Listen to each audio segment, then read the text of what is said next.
सन्नाटे की घंटी। रात के 12:04 बजे मेरा फोन बजा। अरे वो पल ऐसा था जैसे कोई भूत मेरे कानों में चिल्लाया हो। मैं अपने छोटे से दिल्ली के फ्लैट में लैपटॉप पर ऑफिस की फाइलें चेक कर रही थी। रात का सन्नाटा और अचानक फोन की रिंगटोन ने दिल दहला दिया। स्क्रीन पर देखा, कॉलर आईडी शालिनी शर्मा, मेरा ही नंबर, मेरी ही फोटो। सोचा ये कोई टेक्नोतमाशा होगा, हैकर्स का खेल। पर दिल में एक अजीब सी घबराहट थी। मैंने कॉल नहीं उठाया। 7 सेकंड बाद फोन कट गया। मैं अंधेरे में लेटी रही, सोचते हुए कि ये क्या माजरा था। बाहर किचन में फ्रिज की भनभनाहट सुनाई दे रही थी। अपने आप को समझाया, शालिनी चिल कर, ये बस कोई गलत नंबर होगा। लेकिन अगली रात ठीक 12:04 पर फिर वही कॉल आई। मैंने उठाया। हेलो। पहले तो सिर्फ सन्नाटा, फिर हल्की सी सांस की आवाज, मेरी ही आवाज। डरी हुई, आज रात बाहर मत जाना। मैं सन्न रह गई। क्या? मैंने फुसफुसाया, बाहर मत जाना, और कॉल कट गया। मेरा दिल धक धक कर रहा था। ये क्या था?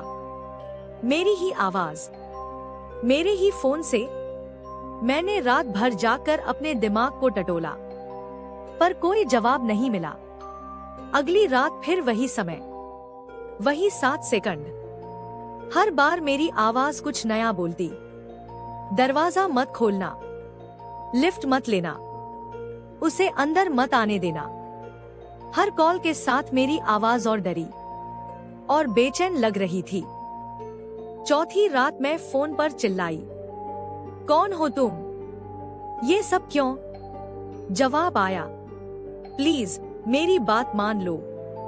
मैं पागल होने की कगार पर थी। ये सब क्या था?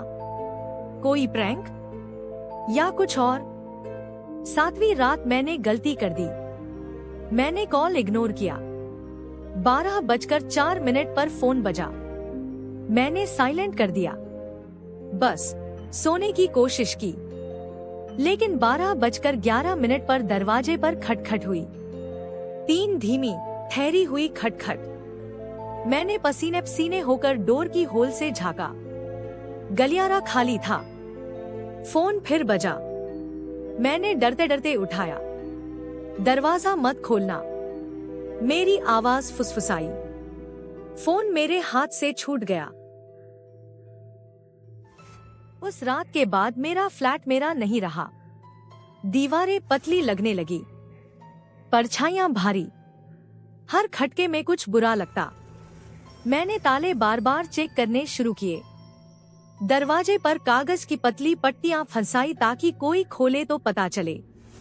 दोस्त बोले, शालिनी तू टेंशन ले रही है, ऑफिस का स्ट्रेस है, सो जा। पर मुझे पता था ये कोई भ्रम नहीं, वो मेरी आवाज थी। लेकिन कहां से आ रही थी? 12वीं रात कॉल आई। इस बार मेरी आवाज रो रही थी, वो अंदर है। मैंने घबराकर कमरे में नजर दौड़ाई। मैं तो अकेली रहती थी। लाइट जलाई, सब खाली। कौन है अंदर? मैंने फुसफुसाया, तुझे दिखेगा। मेरी आवाज टूटी टूटी बोली। तभी मुझे अलमारी का दरवाजा हल्का खुला दिखा। मैं पत्थर की मूर्ति बन गई। फिर ना जाने कैसे मैं भागी, चेन खोली, पजामे में ही गलियारे में दौड़ पड़ी।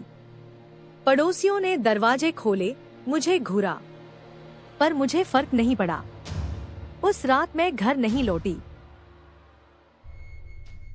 पुलिस आई, मेरे फ्लैट की तलाशी ली। कुछ नहीं मिला, ना कोई घुसपैठ, ना कोई निशान। बोले, शालिनी जी ये स्ट्रेस है, शायद कोई प्रैंक कॉल्स। मैंने कोशिश की कि उनकी बात मान लूं, लेकिन कॉल्स नहीं रुकी। अब मेरी आवाज सिर्फ चेतावनी नहीं दे रही थी, वो गिड़गिड़ा रही थी। कल ऑफिस मत जाना, बस मत लेना, उस पर भरोसा मत करना। मैंने हर बात मानी, ऑफिस छोड़ दिया, दोस्तों से मिलना बंद, अपने ही फ्लैट में कैद हो गई। बाहर की दुनिया जहरीली लगने लगी। आईने में अपनी शक्ल देखती तो वो पराई लगती। आंखों के नीचे काले घेरे, चेहरा भूतनी जैसा। मैं धीरे धीरे गायब हो रही थी। 20वीं रात मेरी आवाज बोली, कल आखिरी बार है जब मैं तुझे बचा सकती हूँ। मैंने गिड़गिड़ाया, बता ना, ये सब क्या है? तुझे समझ आएगा, प्लीज मुझ पर भरोसा कर। उसने कहा। मैं पूरी रात जागती रही। अगली रात 12:04 पर कॉल आई। आईने के पास जा, मेरी आवाज ने फुसफुसाया। मैं डरते डरते बाथरूम पहुंची, फोन हाथ में थरथराता हुआ। आईने में मेरी शक्ल वही पीली, डरी हुई। मुझे देख रही है? मेरी आवाज ने पूछा। हाँ, मैंने फुसफुसाया। वो तू नहीं है। मेरा दिल धड़कने बंद हुआ। तभी मेरी परछाई मुस्कुराई। मैं चीखी, फोन फर्श पर गिरा। मेरी परछाई मेरे साथ नहीं हिली, वो बस खड़ी रही, दांत दिखाती हुई, सिर टेढ़ा करके।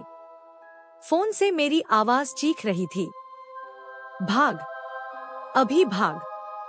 लेकिन आईने में वो परछाई बोली, फोन से नहीं, बाथरूम में। भाग मत, यहीं रह। लाइटें टिमटिमाई, हवा ठंडी हो गई।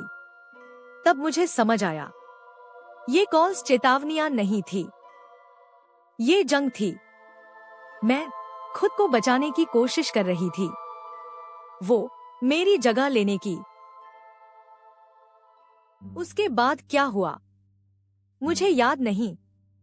सुबह मैं बाथरूम के फर्श पर पड़ी थी, फोन मेरे पास मरा पड़ा था। आईने में मेरी शक्ल अब सामान्य थी, मेरे साथ साथ हिल रही थी। लेकिन कुछ गलत था। जब मैं मुस्कुराती, वो मुस्कान 1 सेकंड ज्यादा रुकती। उस रात के बाद फोन खामोश है, ना कॉल्स, ना चेतावनियां, ना कुछ। और यही मुझे सबसे ज्यादा डराता है, क्योंकि अगर मेरी दूसरी मैं कॉल करना बंद कर चुकी है, तो इसका मतलब सिर्फ एक ही हो सकता है, वो जीत गई। मैं अब भी अपने फ्लैट में हूँ, लेकिन ये जगह मेरी नहीं लगती। हर कोने में कुछ छिपा सा लगता है। मैं दरवाजे चेक करती हूँ, आईने से बचती हूँ। कभी कभी जब मैं अपने फोन की स्क्रीन देखती हूँ, मुझे लगता है वो मुझे घूर रही है। मेरी मुस्कान, उसकी मुस्कान, या अब दोनों एक ही हैं? मैं अब बाहर कम ही निकलती हूँ। दिल्ली की गलियां, जो पहले मेरी जिंदगी थी, अब डरावनी लगती हैं। ऑफिस वालों ने फोन करना बंद कर दिया। दोस्त बोलते हैं, शालिनी तू बदल गई है। मैं हंस देती हूँ, लेकिन वो हंसी मेरी नहीं लगती। रात को मैं लाइट्स ऑन रखती हूँ, अंधेरे में कुछ हिलता सा लगता है। कभी कभी जब मैं बाथरूम से गुजरती हूँ, मुझे लगता है आईना मुझे बुलाता है। मैंने फोन का पासवर्ड बदल दिया, नया सिम ले लिया, लेकिन हर बार जब स्क्रीन लाइट होती है, मैं डर जाती हूँ। क्या पता फिर से वही नंबर दिखे, कॉलर आईडी शालिनी शर्मा। और अगर कॉल आए तो क्या मैं उठाऊंगी, या अब वो कॉल करने की जरूरत ही नहीं समझती, क्योंकि वो अब मेरे अंदर है, मेरे चेहरे में, मेरी मुस्कान में। और हर बार जब मैं आईने में देखती हूँ, मुझे लगता है वो मुझसे कह रही है, अब तू मेरी है। अगर तुम्हें ये कहानी पसंद आई और तुम चाहते हो और ज्यादा रोमांचक कहानियां सुनना, तो भूलना मत उस सब्सक्राइब बटन को दबाना और नोटिफिकेशंस को ऑन करना। तुम सबसे पहले जानोगे जब नई कहानी आएगी। अपनी सीट के किनारे पर बने रहो।